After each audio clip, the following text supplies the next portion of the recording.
Star Plus के टोटल 9 serial की biography report of the week 8 के बारे में इस वीडियो में मैं आप लोगों को बताने वाली हूँ। 9 नंबर पोजीशन पर है तोड़कर दिल मेरा। तोड़कर दिल मेरे का टीआरपी रेटिंग है 0.5 रेटिंग पॉइंट। 8 नंबर पोजीशन पर है शहजादी है तो दिल की। शहजादी है तो दिल की का टीआरपी रेटिंग है 0.8 रेटिंग पॉइंट। 7 नंबर पोजीशन पर है झनक।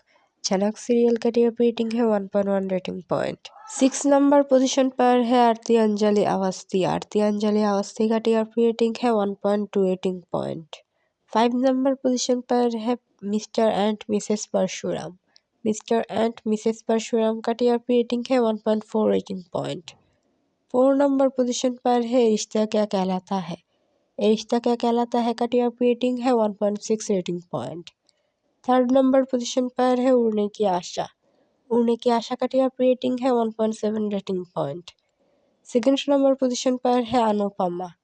अनुपमा सीरियल का टीआरपी रेटिंग है 1.8 रेटिंग पॉइंट।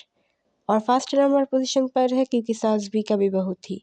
क्योंकि सास भी कभी बहू थी सीरियल का टीआरपी रेटिंग है 2.0 रेटिंग पॉइंट। स्टार प्लस की कौन सी सीरियल है आपकी फेवरेट, हमें कमेंट पर बताइए।